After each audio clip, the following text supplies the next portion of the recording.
The following is a presentation of the Belly Up Sports Media Network. The 1420 Sports Bar Podcast, for beer sports talk and a whole lot more. Tonight's show, as always, brought to you by SeatGeek.com, the SeatGeek app. Use promo code 1420pod at SeatGeek.com today and save $20 on your first purchase over there at SeatGeek or the app, wherever you want to do. Remember, we are part of the Belly Up Media Network. Go to bellyupsports.com for all the great podcasts and great sports articles right across the gauntlet of sports, car racing, college football, pro football, hockey, baseball, and everything else in between is there at bellyupsports.com. So make sure you check that out. And thank you very much from all of us at 1420 World Headquarters for listening to our show each and every day. We really appreciate all the stuff that's going. Me and Dave pretty much had the weekend off away from the internet and everything else, and the content and everything was good. Dave, I was out in British Columbia I was out the West Coast affiliate there Thursday last time we recorded with our legal analyst Craig Schwarn, and you were heading to Montana. How was things out in down south of the border? Unfortunately, I was not able to go. One of my fellows the fella, one of my employees fell sick, and long story short, brother stayed in sunny southern Alberta. Turned out to be the last sunny day of southern Alberta as far as Mother Nature has out for us. So nonetheless, we had a good weekend. We had a great family weekend because our plan was to be together in Montana, but we did it we were tourists in our own town. The old staycation kind of a deal. It's sometimes, it doesn't matter where you are, it's who you're with, right? It's one of those things. And if you can, sometimes when you have plans, you got to make the best of it and make the most of it. So sometimes it turns out better. Sometimes you never know what you might find when you hit the highway. And like I said, it doesn't matter where you are, it's who you're with. I had because like we talked about the other night, that Pink concert got postponed for a respiratory illness. That wasn't disclosed what it was. I don't actually care. It doesn't matter. Like when Brent Redlinsky gets sick, I'm sure Pink doesn't give a fuck what I got, so I don't really care what she had, to be honest with you. So that's one of those things. But we decided on in lieu, we had some other activities going on in McKinley's High School, Bolinas High there in Parksville, BC. Their football team was playing the New Westminster Dukes. I can't remember the name of the high school, but they were from New Westminster out there in Vancouver and playing the Dukes in a high school football game. So we decided to go to that because McKinley's friend was playing and everything else. We went and watched that. And I've never seen home cooking by an officiating staff quite like I did for the Bolinas Whalers that day. The Whalers lost 21-0, but boy, oh boy, Dave. Not for lack of effort from the Stripes. Not lack of effort by the guys in Stripes. It was something. It was something else. Like there was a couple of interceptions that got taken back to the house the other way, and like 80-yarders too, right? And there was some cockamamie penalty. There's a flag on the field 60 yards the other way, and the guy's already in the end zone. You're like, what the fuck happened there? Yeah, it should have been a lot more than nothing, but it was a 21-0 final. It was a lot of fun to see something like that. And those kids, like they were trying. Like they're not great, like they were trying, but it was interesting to watch nonetheless. I can imagine. What's attendance like at a Parksville football there game? Was about 14, I think. No, there was a few more than that, but not many. It was middle of the afternoon on a Friday because it was a Pro D day, so there wasn't many there. There wasn't many kids there. None. There wasn't many. Like 200? No, much less than that. Yeah, there's more kids on the field than there was in the stands. More, pretty much, yeah. So well, you got to tip your hat when you're doing it for the love of the game, and I can't remember the last Parksville kid that I saw in. I guess in a couple NFL. of guys played in the CFL, but from the back in the day that from Parksville. But we always laugh about over the years on our show. We hate like who's this guy, that guy, softball guy, or tank top guy, or whatever. It is 100% official now. The worst guy is backwards hat ex-player, now football coach guy. There's no getting around that. There's no getting around it. There was a guy on the sidelines there. I was embarrassed for this guy. I don't Oh, know he how was a old lot. he was. He was loud and obnoxious and flexing and taunting the other team. It was like, holy Christ, man! And it was like Jesus. And he was for the Parksville for the Whalers on their coaching staff. I was like, Jesus, you're an idiot. You're an absolute idiot. What was he taunting? The Dukes, I don't know, and I don't know. He was flexing and screaming and get him and good. Yeah, it's like holy fuck, dude, you got to calm. Football guy in general is a little aggressive, like, but it's Like obviously, but football guy can be way too aggressive. Way 20, closer to 26 or 36. I think he was closer to 36 just by looking across the field. Hat. Oh, geez, single Like, dad, oh. like divorced, and Yeah, oh who knows? man, I don't he's know, but there. He's there to spend time with it his was a boy. bit much. There was no doubt Poor about that. fella. It was a bit much. Well, I don't feel bad for the guy. You make those choices in life, and you can always turn your hat back around. On or moron is the way you can wear your hat, right? So, Dave, speaking of football, the NFL season continued. Week 7. Oh, sorry. Go ahead. You had something to say? No, I was just saying. Well, yeah, I was just like, did he have white sunglasses on too? It was a little overcast, but I'm sure he has them in his great big truck over there. They were in the backwards on his neck or something like that. No, no, Jesus. He was across the sideline, so I couldn't really tell. But yeah, one of those guys. Week 7, the NFL is just finishing up this weekend. The 49ers are losing right now. We'll get to them in half a second. But a lot of stuff happened. A lot of stuff didn't happen.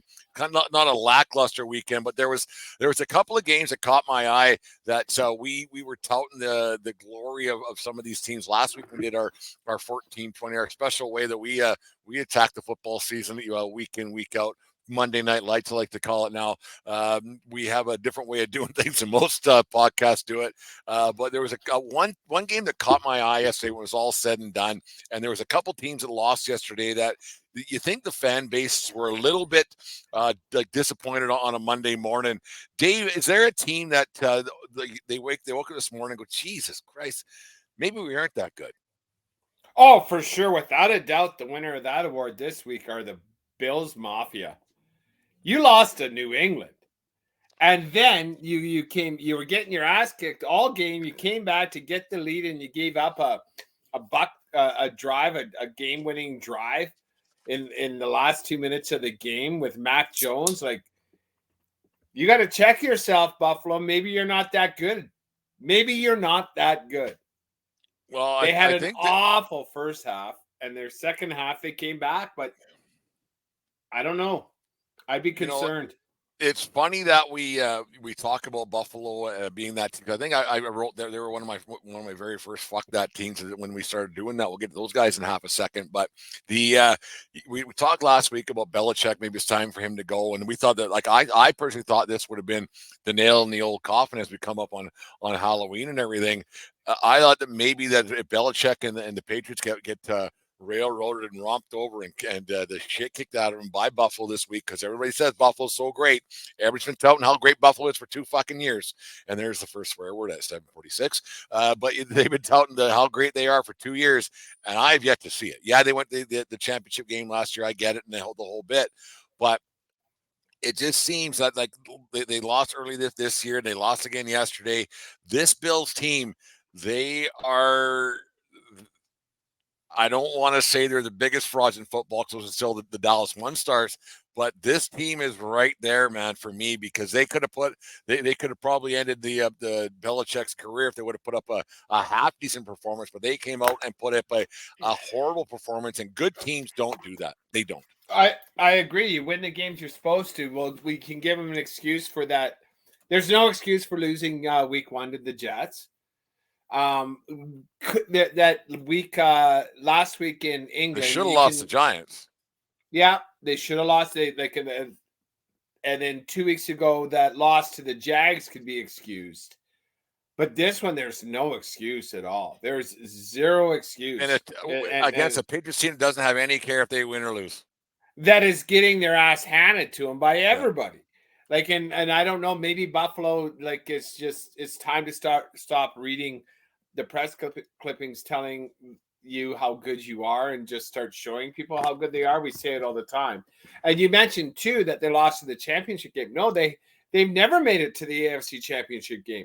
That man. Oh, they lost. Yeah, they gave up. They gave up a late lead. That's right. Sorry. Right. My bad. My mistake. Yeah. No, and that's okay. That magical game against the Bills and the Chiefs, that was in the AFC semifinal game, and then Cincy beat the Chiefs, and then last year they lost to they got handled by Cincy. And so Cincy is now, well, of the last 2 years, they're the ones that are challenging the Chiefs for the crown, and Buffalo just tells people they're challenging for the crown. Well, what's funny is, Dave, we don't, like, here at the 1420 podcast, we don't break down game tape. We don't break down the wins and losses a whole bunch. We laugh and poke fun and everything else, kind of our way of doing things. We kind of, that's the way our things about doing things our entire life, whether it's about sports or human beings in general. But the thing is about the Buffalo Bills, it's not me or you that's telling the masses about how good this team is. It's the smart guys. Maybe the smart guys need to just shut the fuck up. People need to stop listening to those guys, because it seems year in, year out, they find a team to jump onto, and this is the year they added this, they added that, and every year you're like, well, you're still not, and we talk about it all the time, you're still not as good as that team. Like, so shut up. It's one of those. It's in every sport, right? It's in every sport. Like, okay, yeah, you added a linebacker, you added this guy, you added that guy from free agency or whatever it might be. Okay, but are you still better than that guy? No, because to be the man, you got to beat the man, and it's going to happen tonight in baseball, it looks like. But it's funny how year in, year out, and it's more so in college football. I want to talk about that in half a second too. But you'll go, okay, well, what did they do to get all this praise? Every year, there's a team. If the Buffalo Bills were in Major League Baseball, we'd be calling them the Toronto Blue Jays. Everybody's saying, like, they're going to take the next step. They're going to take the next step, and now it's time, and they just step on their dicks. So when it comes to fuck or walk, the Blue Jays, they choose to walk. The Bills, they're choosing to walk. It's the exact same thing. So I imagine, I honestly do imagine Bill fan and Blue Jay fan share. There's a lot of overlap in that Venn diagram. Yeah, we'll get these guys in a second too. But now it's the Oiler fans in that group as well, like the way their season's kind of going right now. We'll talk about them in about 20 minutes. But yeah, playing with expectations, it ain't no thing. Like, I thought we were supposed to take the next step. Well, that's up to you now, player A and player B. You guys got to play better. Well, didn't you see my stats? Didn't you see my exit velo? Didn't you see the route I run? Like, they're not going to lay down for you. Like, winning is fucking hard. We say that more than anything. Winning is hard. You saw how hard they worked to beat you, and now you got to work and outwork them and outskill them. It's just your talent alone aren't willing to give you those wins on talent alone. It's quite funny. We talk about how disappointing things are and everything else. We'll get to it, like, yeah. But last week we were singing the praises of the. That's why I'm going to bring this for my disappointment personified team, disappointed fan base, and it's not a do or die situation with the Detroit Lions. But everybody was touting the praises of the Lions all week last week into yesterday, and they got absolutely dismantled. And it's just it's hard. It's funny to me and you, because we're not Lions fans, don't have a dog in the fight or horse in the race by any means. But when it comes to the Lions, but Lions fans got to be thinking, oh, fuck, maybe we're not that good, because negativity breeds negativity. It's been negative there for 30 plus years, right? So there's got to be some disappointment with the Lions, because they got absolutely stomped by Baltimore yesterday. Like, and it wasn't. Yeah, close. At least it was to a good team, but it was one of those games because the Ravens came off of that shit loss to the Steelers last week, a game they should have won, that they could have controlled. And they were out for blood. They's like, we're going to put these fuckers away early, which is what they should have done to Pittsburgh the week before. But, like, it was a lesson learned. No mercy. We're going to give it to them with both barrels right off the hop. No mercy, sir. Cobra Kai style. There you go. Bet. They swept the leg. I didn't feel for the team as much as I felt for Lions fans, because they must have woke up this morning and went, oh, fuck. And when did Detroit Lion fans start traveling? When they That's what I mean. Like, so now they're super fans, and they got it going on. They're like, holy fuck, maybe I should have just saved that fucking $600, whatever, hotels and blah blah blah that it costs you to go to a football game, a one nighter, right? And you go, oh, I should have saved that money because fucking times are tough. Here's your fucking Christmas card. And yeah, I felt bad for Lions fans. Like I said, not the team, but the disappointment that Lions fans must have had a little bit with that performance they had yesterday. Because when you beat up on lesser known teams, yeah, okay, rah, shish, boom, ball, whatever you want to say. But when you're starting to play against the big boys and then the big time quarterbacks and you get stomped, there's got to be a sense of like, especially a team that hasn't been doing very well in the last 30 or so years, there's got to be like, oh, fuck, this sucks. And we know what's coming. We know what's coming. The snow's going to fly, and we know what's coming. Right, it's in every sport. The defending champs come to town, and you're going to get everybody's best shot. And the Lions, it's not like they're a real team, and people aren't getting their best shot, but now they're understanding what it's like to be not taken lightly. And I think that's a real thing in professional sports. To like, we're not taking this team lightly. This isn't a trip up game anymore. This is a Lions. They're good, and if we're not careful, they're going to punch us in the mouth. And the Ravens on Sunday punched them in the mouth. They beat them to the punch. And sometimes it happens, right? Sometimes you lay a fucking egg. And that's what happened to Detroit, and they couldn't come back in the second half from that one because the Ravens were good. Like, that's the Ravens team. I think the Ravens might be the second best team in the AFC. I think the Ravens are that good if they get all that shit rolling. You know, they're good. We've been touting the praises of Lamar Jackson for quite some time here on our show. Like, and it's you don't hear about Baltimore very much, but he's one of the good guys in football, one of the good quarterbacks in football. You don't hear about the guy. He just does his business, not a rah guy. Doesn't need to get the everybody behind him doing the thing and the press clippings and all on it goes. Dave, you talked about the Buffalo Bills earlier on. Like you probably could have tied the disappointing team into the most fraudulent team, but last week the biggest frauds in football were my USC Trojans. They didn't be the fuck you, fuck them. No, that was the Niners. But who's the most fraudulent team you got in football going on in week 7 of the NFL season?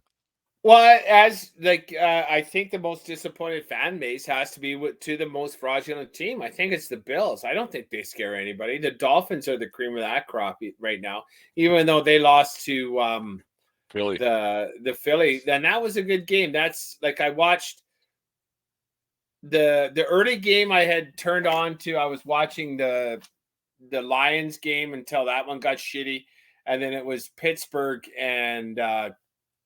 Who'd they beat? The Rams. And I don't understand. The Rams are frauds. Oh, fuck. The Rams are frauds. And I wish I could call the Steelers frauds, but I don't know. They're doing it with smoke and mirrors. They play ugly football, and then they just keep winning. That's it. It's like the New Jersey Devils. It's not sexy. They got I don't want to say that friend of the show, Jim's Pittsburgh Steelers are fraudulent, but they're on the teeter-totter with the fat kid on the other side, on the other end. You know, like it's gonna let loose pretty quick. Wins. Well, unless they keep winning, because every time those fuckers win, it's gross. They should have lost to Cleveland. They beat them. They should have lost to the Rams. They beat them. And then the game yesterday against the Rams. Yeah, last week they should have lost, and they didn't. I mean, you don't. Right, and you have 17. You only have 17 games, so all you got to do is win every week. It's not hard. Well, it's hard, but you know what I mean. Like it's not tough math. You just go, well, just here's our game plan for what we have. Maybe it's just a thing of really good coaching and over coaching the talent. Because let's just say, okay, here's what we got to do to win week in, week out. And like, okay, next week, here's a new game plan. We'll figure this out. We'll eke by. Yeah, we're not a Super Bowl a team right now. Yeah, we don't have the most talented guys, but let's do what we do better than they do. Cut down on our mistakes and make it work. Maybe that's actually a smart way of doing things. And then you're not spending $45 million on a quarterback. Well, yeah, because they got superstars on defense, and let's just muck it up. That's what they do. They muck it up, and it just makes me scratch my head Like 3 of those wins are just uglier than shit, but they're wins. But you win, you put them in the rearview mirror, go to the next one. When people are looking at the schedule, like no one's asking, like they're not quality wins. We're not doing a coaches poll here. It's like, are you winning or not? And they're winning, and I gotta tip my hat. Who cares? Like, especially in football, like baseball, it'll catch up to you eventually. In hockey, it'll catch up to you longer seasons, obviously, because they'll like if you're not playing well enough and you have enough games where okay, this is going to happen, and then you'll watch more game tape because like week in week out, and eventually talent in the National Hockey League kind of wins out. Not so much in baseball, but it's actually in baseball as well. But if you can coach, like coaching can get you through a few things in the game of football. It really can.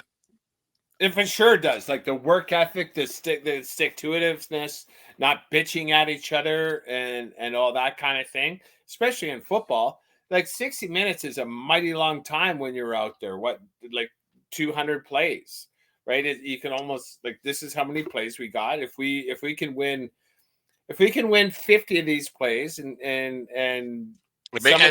not make mistakes, and don't, and, you know, like you're not going to be perfect, but don't make mental mistakes. And that goes with any sport.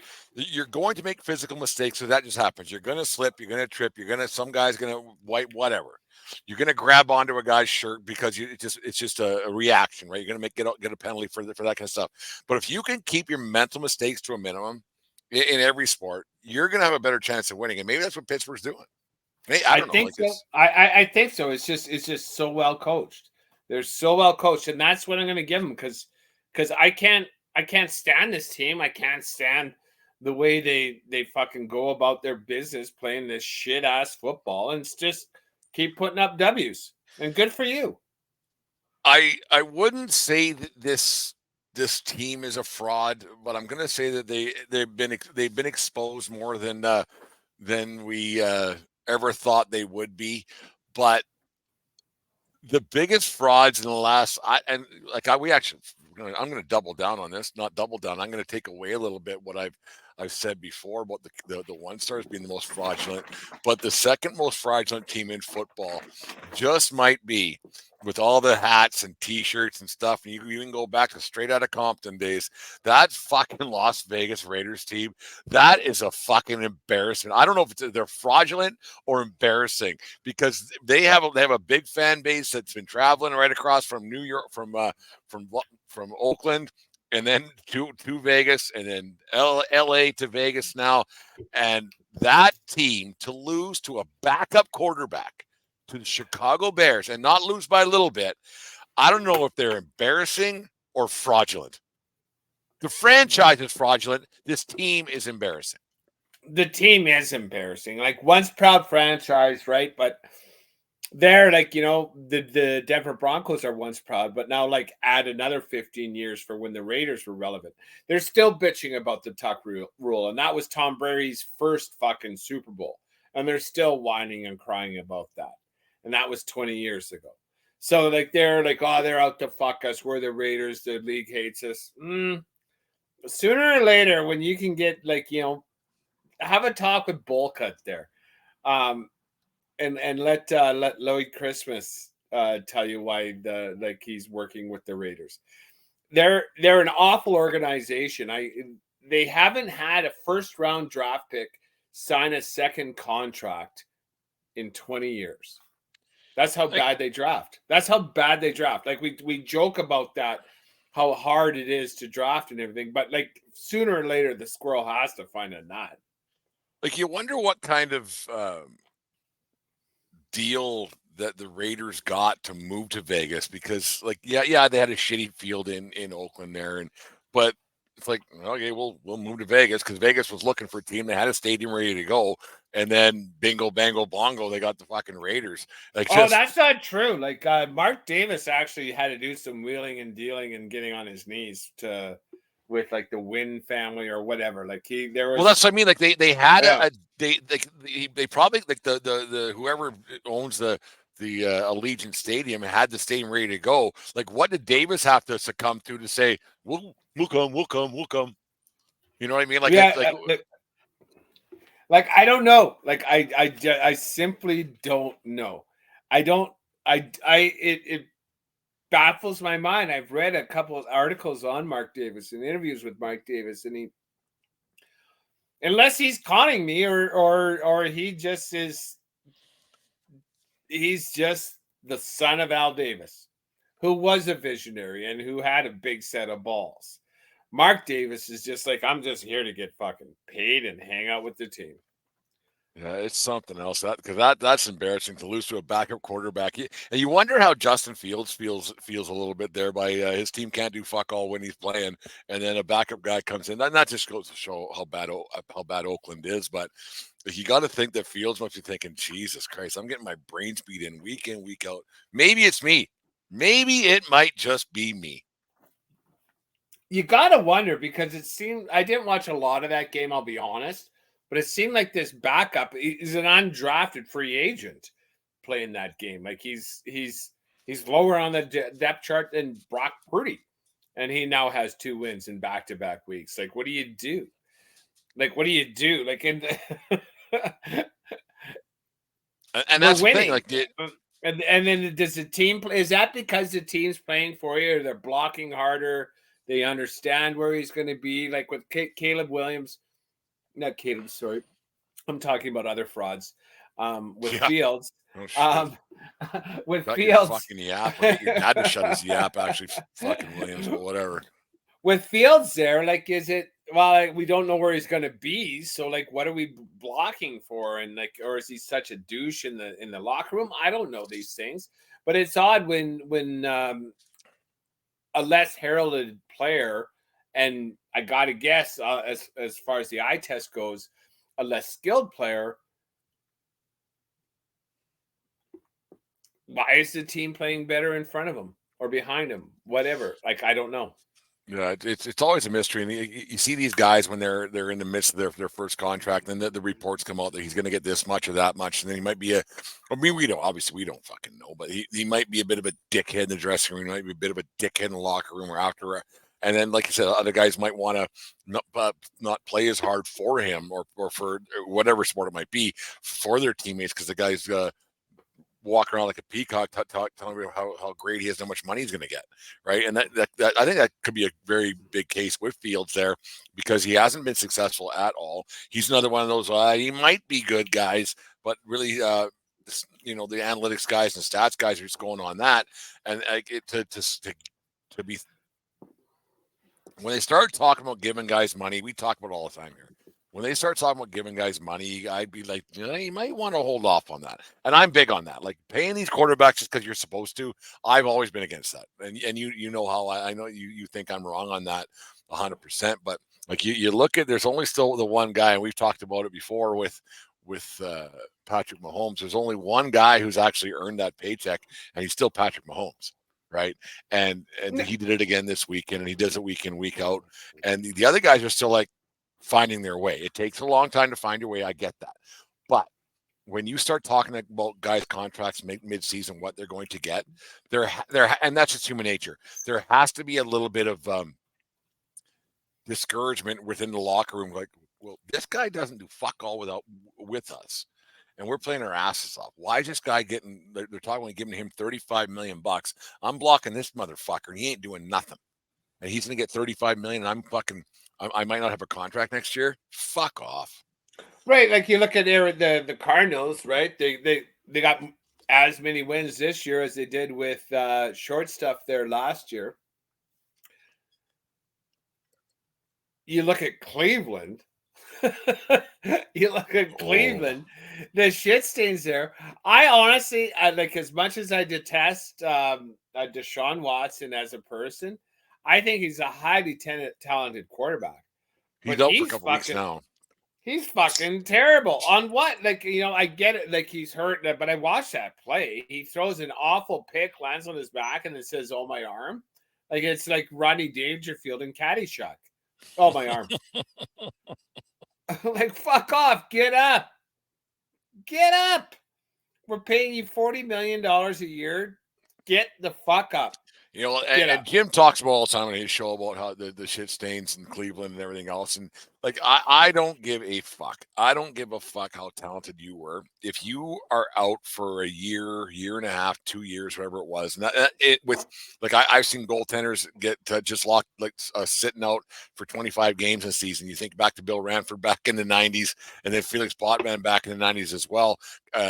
They just never get that back. If you're not playing in game, and football's got to be the same way, especially even more so, because if you're not in game situations and you jump into a game situation into full speed and everything else, there's no way anyone will ever catch up to that. If you miss that time frame in your prime, you'll never get it back. Never, ever, ever.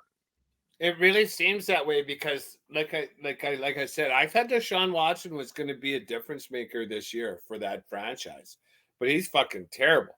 He's either injured or sucking. And I don't know which one's worse. Because at least if you're sucking, you're not hurting the team. You're not providing the team the services that you're contractually bound to provide. But if you're on the bench, at least the team has a better chance to win. And you know what? If I had a player of the week who's that fucking defensive player? Jacoby Meyer? No. That one, that offensive lineman for Cleveland, he played his fucking ass off there on the weekend. It was a pleasure to watch. Shit. Forget his name.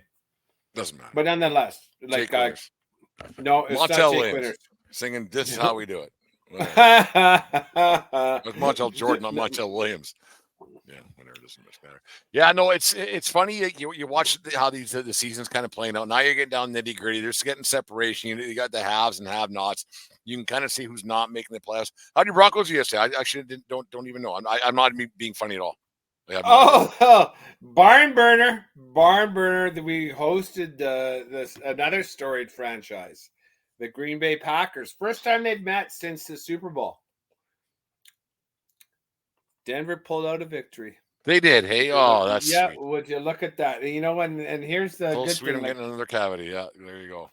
Yep. A guy on my curling team. He's a huge Packers fan. So much. He's such a Packers fan. He took his wife on their honeymoon to Monday Night Football in Lambeau Field.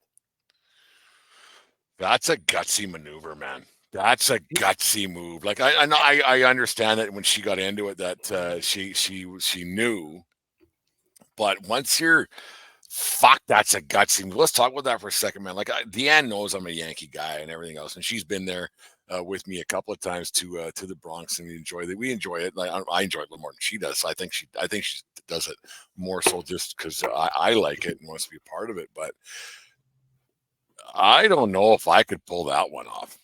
Like I don't. That's a gutsy maneuver, man. It's a gutsy maneuver, and when you talk about it, you'll meet him one day. He's a good friend of mine.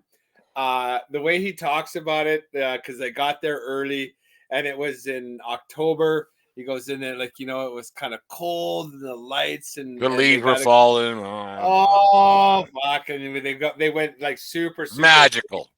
It was magical. Like he almost to him as a tear. Yeah, it's really quite cool to hear him talk about it. And then when the Broncos and Green Bay played in the Super Bowl back in the day with Favre, I wasn't friends with them, but so I texted him yesterday. I go, since the game that we curl together, we're on the same team. We'll curl tomorrow. I go, fun bet. Winner of this game brings a jersey for the other to wear on curling on Tuesday. Got to wear it during the game, for a couple hours out there. So I asked him blue or orange, and he said don't matter, whatever. So he's gonna be where I'm bringing all number 7 off the hanger here, and we're gonna see that on the ATV. The Packers might be. They're almost as fraudulent as the One Stars. If you think they're not even fraudulent. Like that's my fuck that team this year. Like if I was a Pack, like I put the Broncos on the list. The way Packers had every opportunity to win that game yesterday. Fuck that team, Packers. Jordan Love ain't it. That's the first game I've watched from beginning to end of Jordan Love, and he ain't it. We'll get to them about the old fuck that team in half a second here, Dave. But it's separation time. 7 games in now. Next week, week 8. I kind of miss the old the 16-week 8-8 made a lot more sense than going 9-7 and having an odd number of games. It's just one of those things. Guy, old man, get off my lawn kind of thing. But pick a couple of winners. Who's going to the AFC? It's going to change next week. It's going to change probably 9 more times before this season's over. Who do you got as your AFC champion, and who do you got as your NFC champion? And then who do you got winning the Super Bowl? It's week 7, so you can say whatever you want. Stephen A. Smith made a living out of saying whatever the fuck he wants. Doesn't say a thing ever right. And a lot of these guys, these prognosticators, why not get clickbait right now? Make a prediction. AFC champion, NFC champion, Super Bowl champion on week 7. AFC Chief Dolphins. Winner goes on to play the winner of Eagles Niners. I get it. The Niners lost a shit one last week. Losing now 19-14, yeah. Yeah, but it's still the Niners. They're a little banged up. I watched a good portion of that Eagles Dolphins game. I was so impressed with the way the Eagles played in the second half. And you know how I hate giving compliments to the Eagles. We all know that. The way they D'd up, the way they ground them, the way they controlled the game on both sides of the ball. The Eagles looked really good last night against a high-powered offense. So my 4 teams: Eagles, Niners, Ravens, Chiefs.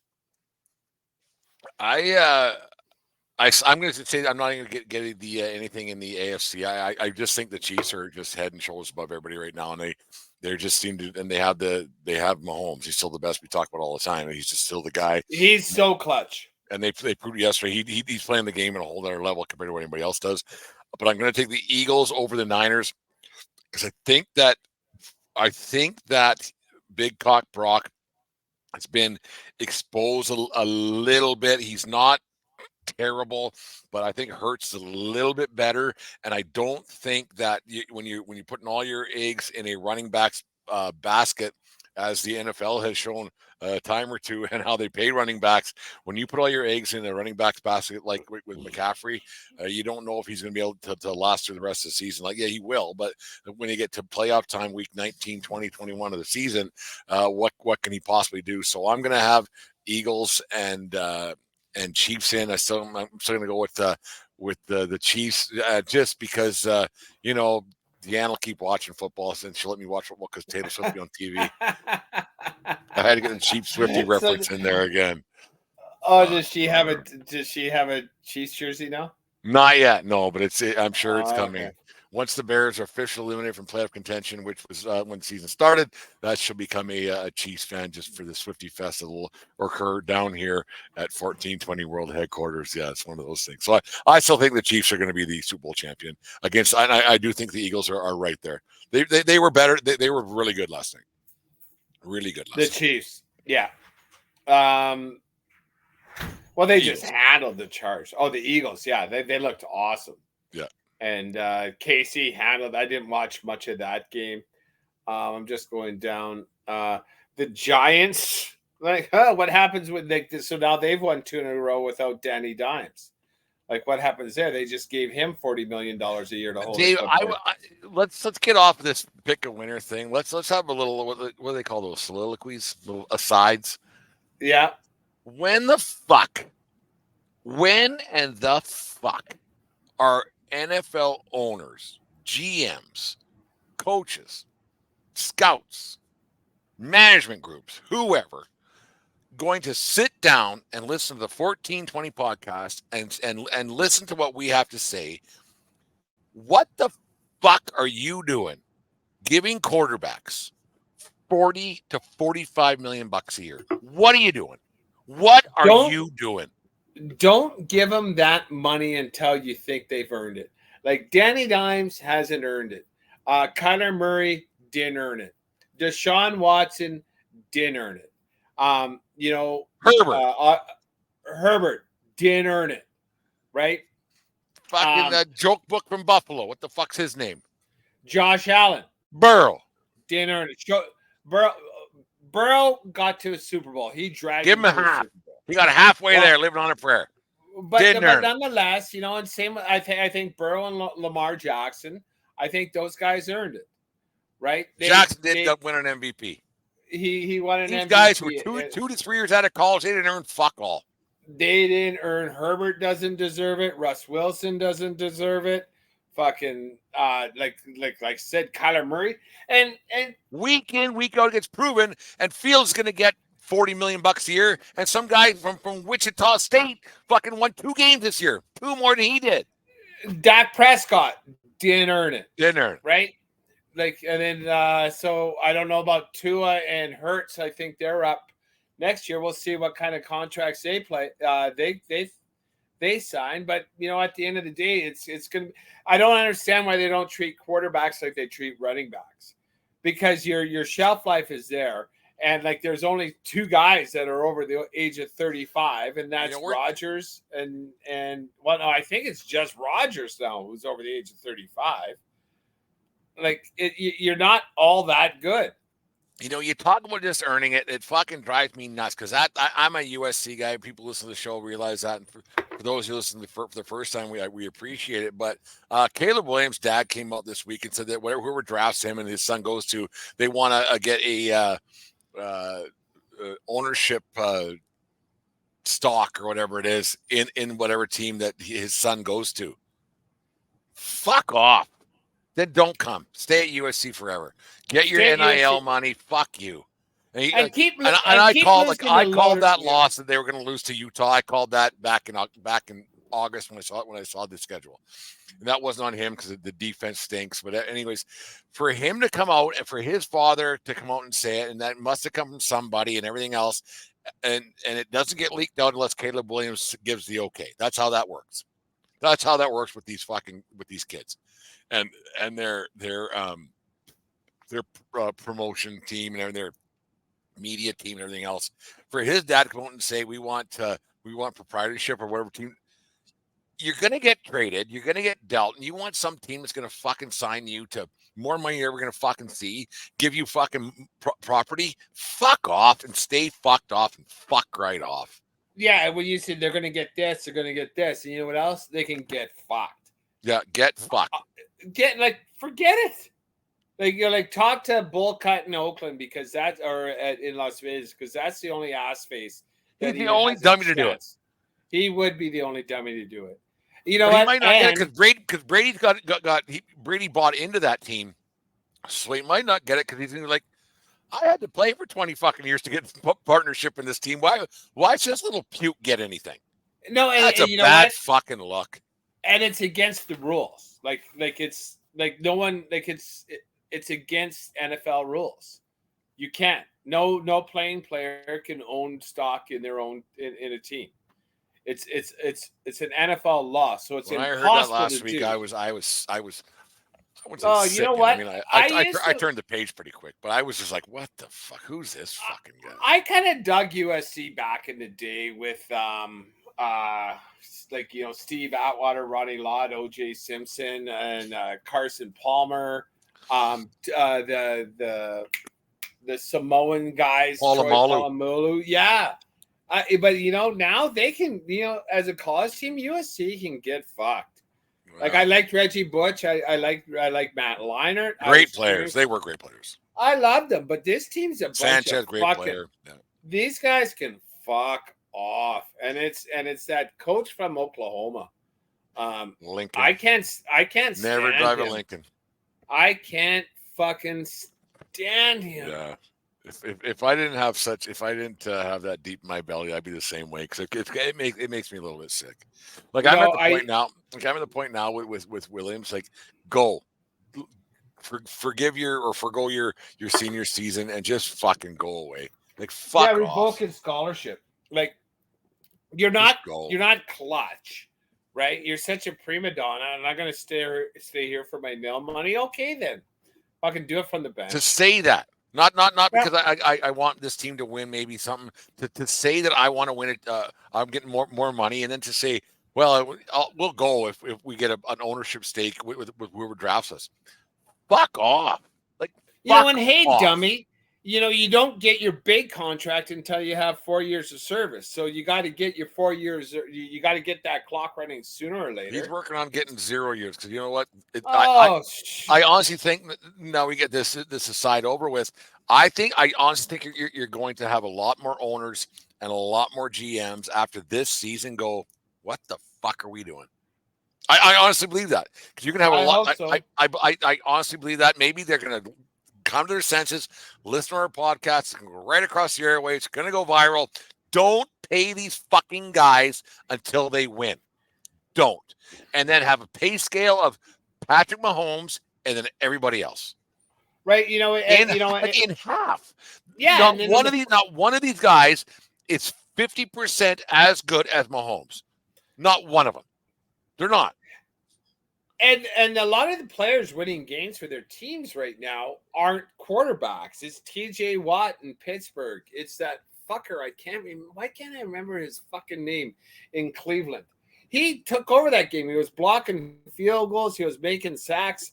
The Bosa brothers, Von Miller back in his day in Denver, is these defensive players. These guys that can put pressure on the quarterback in non-blitz situations. Those are the ones that are turning games around, and they're getting paid handsomely. But they got to earn it. They're not the ones after 2 years saying like, fuck this. They're not pulling the Kyler Murray. They're not pulling the Deshaun Watson. Like, these guys get out there, they fucking prove it, and then they get paid the big bucks, and they keep doing it. So, like, fuck quarterbacks. Fuck them all. Fuck them all. Fuck them all. Yeah, like, fuck quarterbacks.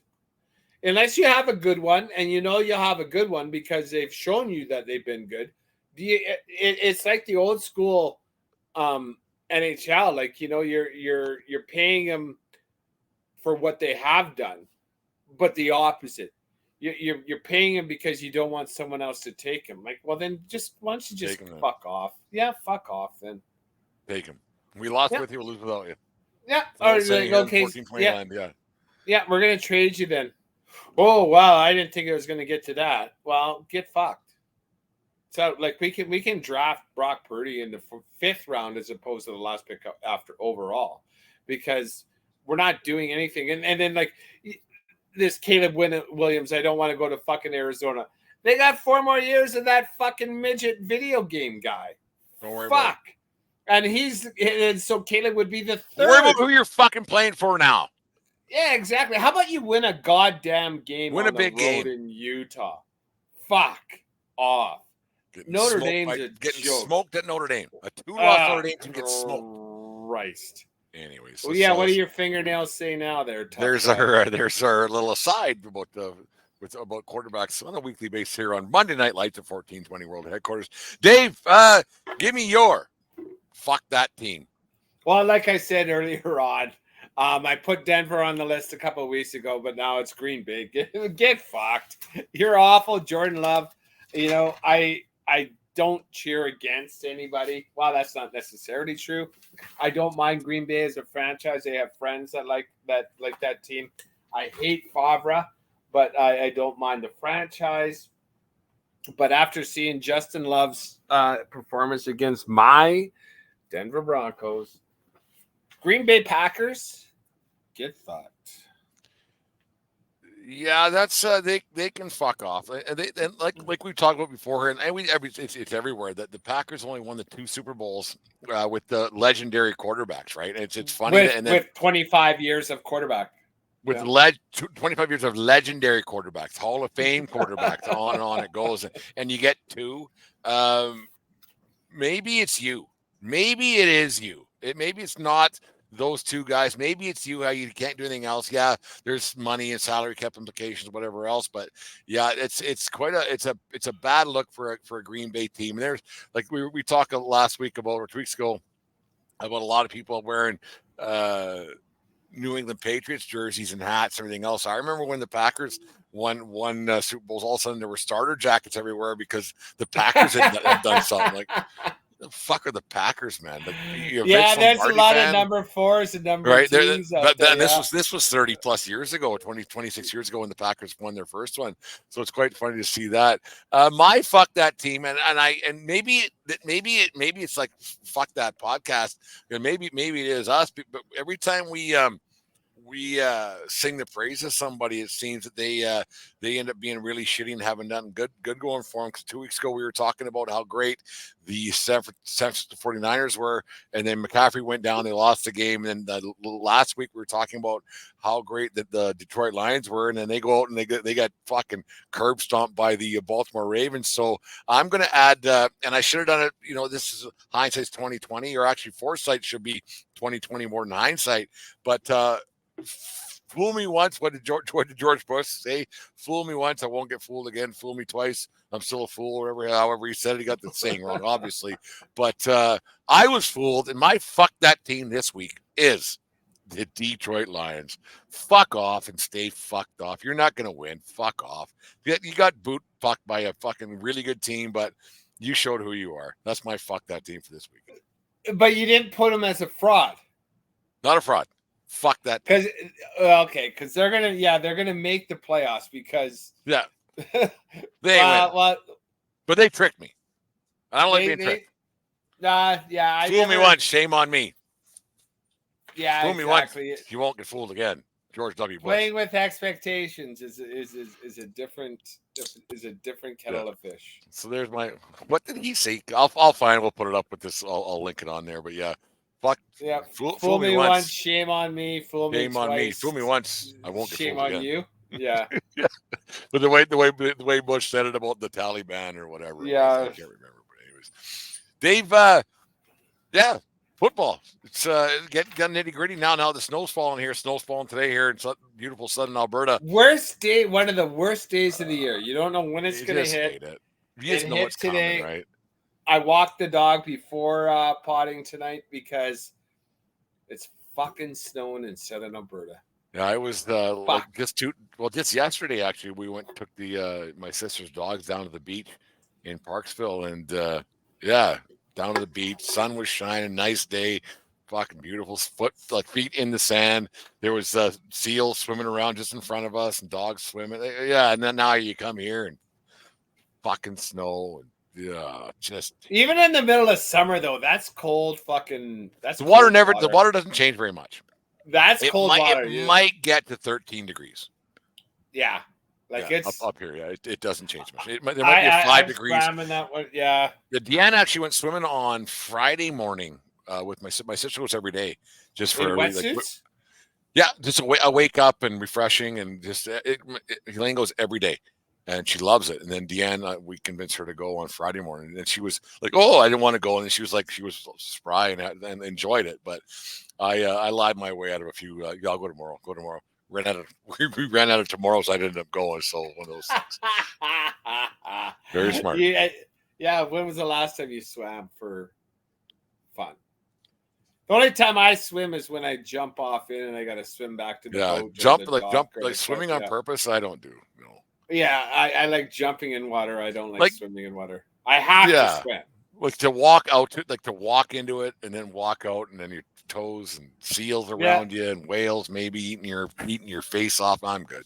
Yeah, and throwing a ball or a frisbee in waist deep water, that's a good thing. And you fall in and get your head wet. But that's jumping in 8-degree water and fucking I'm good in October. I'm fine. I'm a pussy, but I'm fine. Well. Would you have done it for pussies? Possibly, depending on my mood. I'm a moody motherfucker. That's my. Well, we're getting old, so it's one of those things. Anyways, you might be moodier than I am too. I'm getting better. The 1420 Sports Bar Podcast. For Beer Sports Talking a whole lot more. This segment is brought to you by SeatGeek.com, the SeatGeek app. Use promo code 1420pod. At SeatGeek.com today to save you $20. Don't fucking pay quarterbacks. Don't pay unproven quarterbacks. Wait 8 years. 5 years. Or let them win a Super Bowl or a ring. So like I said, wait 5 years. Yeah.